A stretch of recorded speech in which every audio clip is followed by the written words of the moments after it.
Grüß euch Burschen und Mädels and welcome to Medieval Dynasty.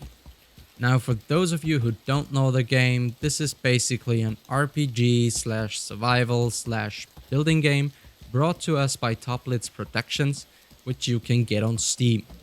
And despite this game still being in early access, there's already a lot you can do, so I just want to take a second here to talk about what you can do in this game and what's the idea behind it. So to start off, you're gonna play a character who has fled from war and traveled to an area in order to build up a new dynasty, and you do so by completing your regular RPG quests for the people in the area to increase your reputation with the kingdom, by finding a wife and having an heir, which is gonna be the way for you to secure your dynasty to last. However, the main aspect of the game is gonna be building up your own village, and that's what I love about this game. Since you already have a lot of options to create your own RPG town, which is something that I've always wanted in a game, and I'm sure many of you feel the same way, and Medieval Dynasty seems to be the game to finally allow that. But what I really wanted to do with this video is invite you guys to a tour through the town that I have built up so far, since I really like how it turned out and would love to hear your opinion on it. Also, I'm hoping that this is going to inspire you guys to make your own videos, since I'd be very interested in seeing your builds. Now, with that all being said, let's get into it.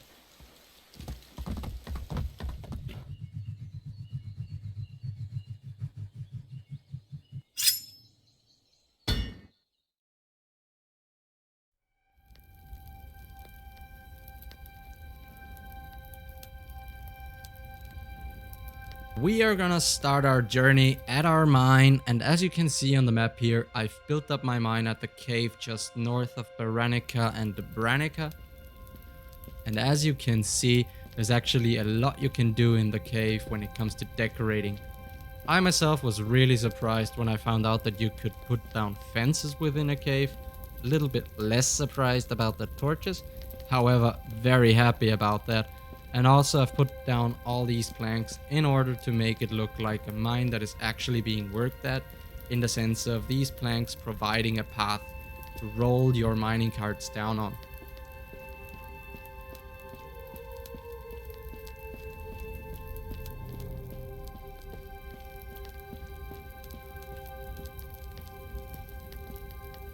Here we also have some baskets to store the materials such as iron, stone and salt in, and generally speaking, I think that decorating your mine like this just makes it look much more authentic and adds a nice and alive vibe to the place.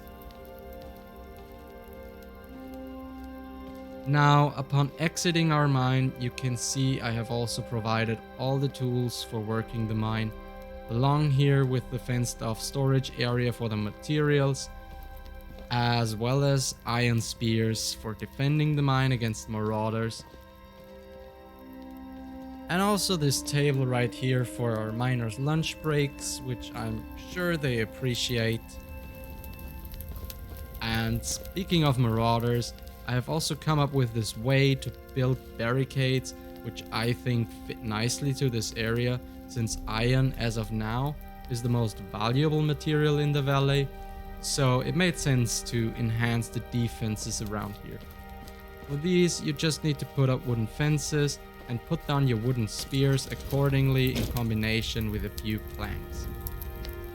Next up, we are going to leave the mine to ride down to our village. And while we are on the road, I want to take a second and tell you guys that I really like how the mine turned out, although it would mean a lot to me to hear your opinions on it.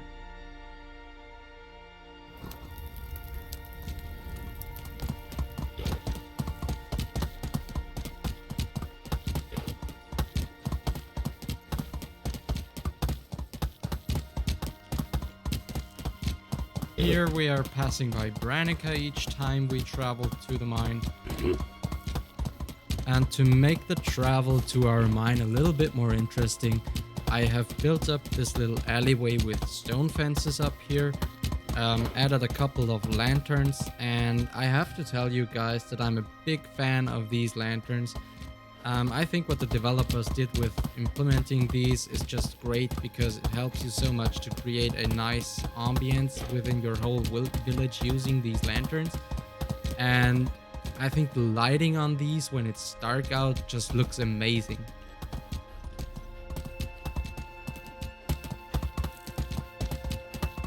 One more thing I want to say about this road is that all these stick fences you can see here, now those I placed myself. However, I didn't put down the road itself since I thought it would look better if I didn't place a ridiculous amount of roads on the map.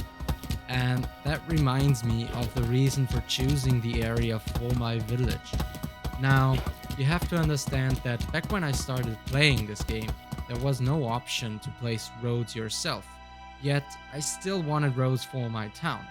So what I did is, I've looked for a place that had roads that I could build around, and even now, after you have the option to place roads, I must say this turned out to be a great spot to build in.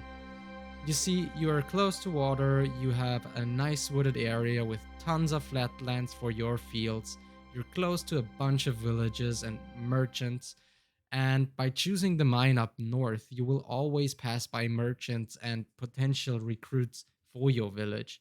So, if you are considering buying the game and start playing yourself, I can only recommend to build your first village in this very spot.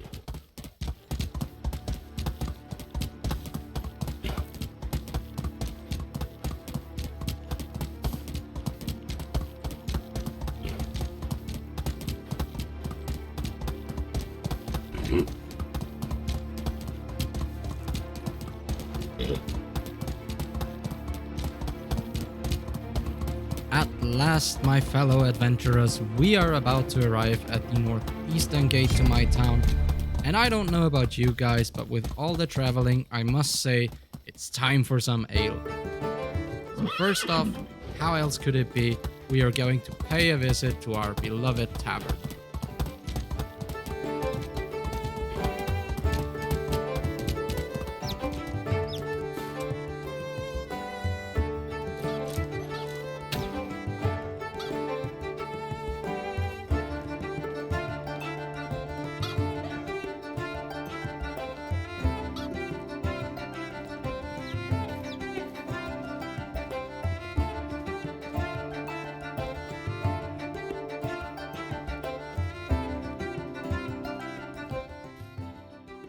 And here we are with all the tables ready to welcome you in.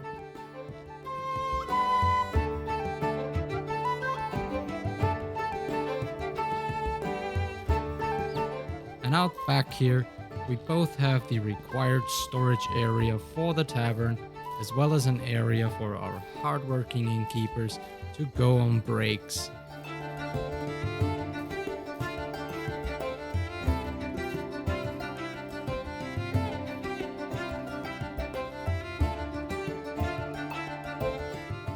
And if we head out this way, we can actually gain access to the tavern's garden from the back, where you can see all the prepared tables once again.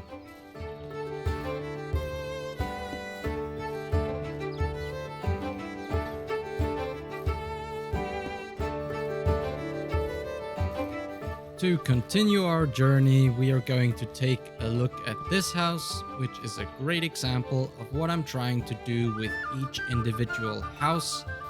I try to think of a theme, basically what the people of the household would do, and decorate the houses accordingly. In this house right here, we have our gatherer Dobrovit and his wife Tibalda, who works in the woodshed.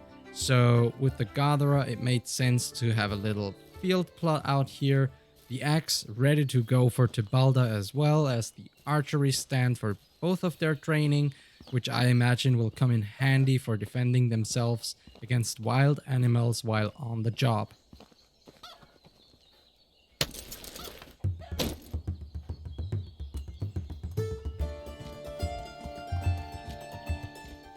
And to our left here, the hen house of the town, along with a little wooded area for the chickens to roam around in.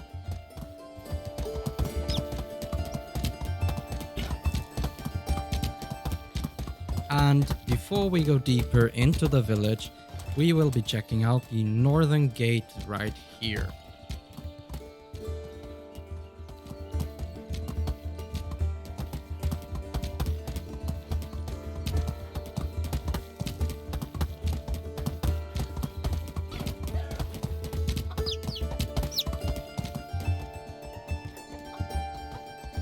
And as we cross this bridge, we are going to advance into the center of the town.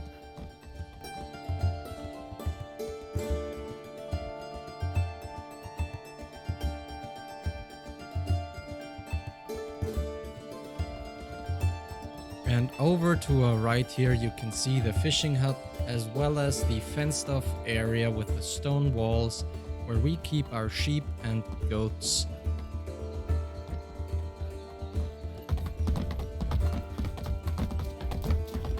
And next up, we are gonna take a look at our goose house to the left here. And to our right, we are going to have our cow shed. But as you can see, the cows don't really care about this. They just walk all over the place. And this right here, guys, is the area for my militia to take breaks.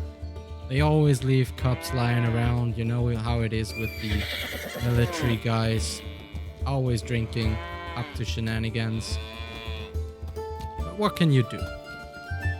And to our left here, we have a little dark alleyway that leads up to the barn.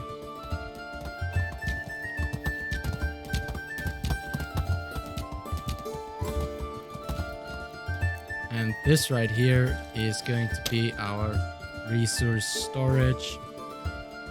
Put down a bunch of tools and stuff out here that they're gonna need. And in here we also have decorated the place with a bunch of materials. We've got baskets in here for storing stone, iron, sticks.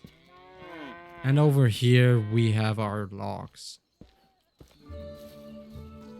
Now moving forward, I am excited to show you guys the actual center of the town, which is going to be our house. And now let me introduce you to my son Cuthbert. He's probably the laziest guy in this whole town, and I keep telling him to repair all the buildings, but as you probably noticed, he's not doing a very good job on that. Now, next up, we have the crafting area, and we are gonna start here with the food storage. Right next to it, we have our sewing, and in between these two buildings, you can see the gate that leads up to our fold where we keep our sheep. And I found it to be quite fitting to have the sheep as close as possible to the sewing due to the wool that our seamster is gonna need. Now we are gonna pay a visit to our most valuable person in this town. This is Odo, our blacksmith, and he's basically responsible for all the coin that I'm making here. And you can see he's busy crafting tools, and also of course he has his archery stand right there for testing out his bows.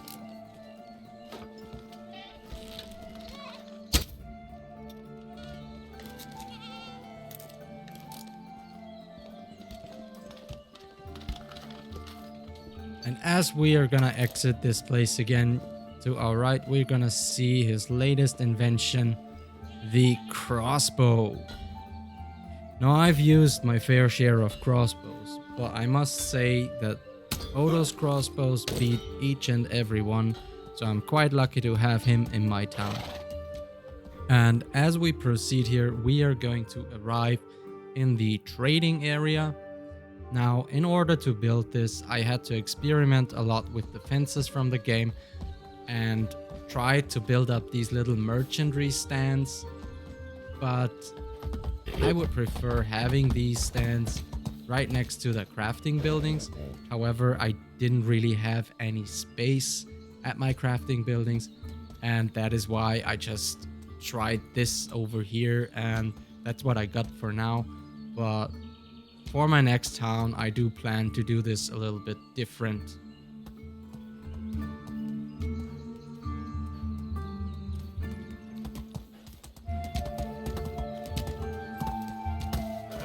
And just as with all the other entrances to our village, we are gonna check out this one. That's the northwestern gate to the town. And I don't know what these kids are up to there, but I'm guessing it can't be good, so we better keep on moving.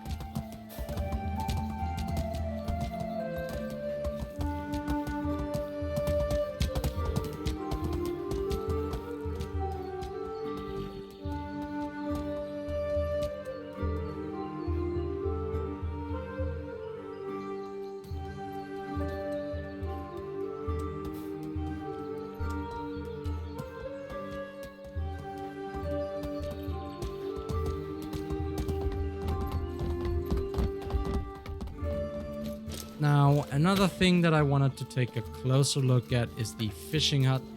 And as we walk up this little pathway to it, we can take another look at our sheep to our right here. And I have to say, I'm really happy with how this area turned out in particular, because with the stone fencing around this and the water close by, I feel like this adds on like a little English kind of vibe. But maybe that's just me, I don't know, I do like it a lot. Let me know if you agree on this one.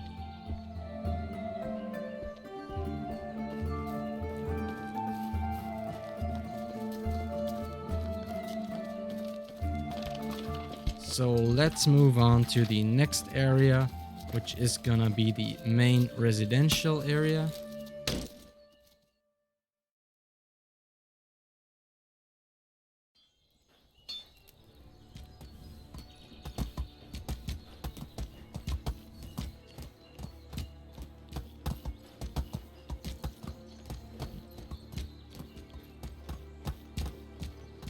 And welcome to the residential area. Here we also have a little fireplace right in the middle, where people can just kick back with a cold one. And from here on out, we are gonna head to our woodshed.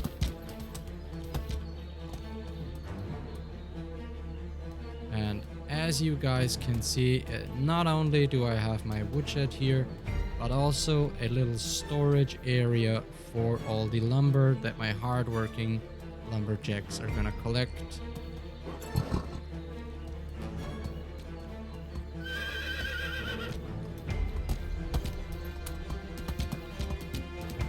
And what we did here with the hunting lodge is I've implemented it basically into the wall, which works pretty nice with the hunting lodge number 2. Since this one is made out of wood and blends in nicely with all the palisades. And finally, we are going to head out to our outskirts, which is going to be the last stop on this journey through my village.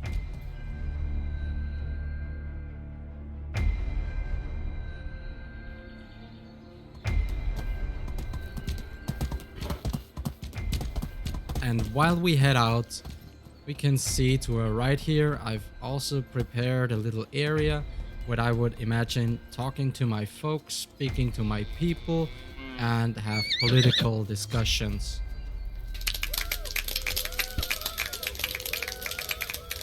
Ich bin zwar übelst dicht, aber ich werde jetzt eine Rede haben, obwohl ich auf übelste Art und Weise das R rolle. Was ich euch sagen will ist... And this is what I was talking about before. You can see a big hole in my barn's roof. And Cuthbert should be fixing these, but he doesn't seem to be interested, so I don't know what to do.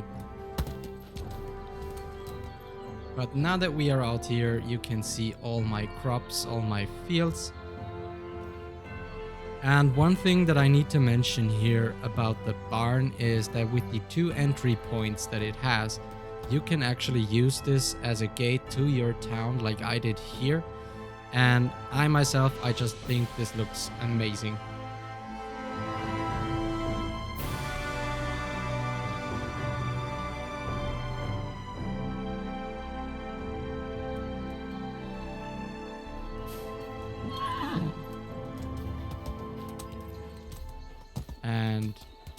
up ahead to our left, we have the stable.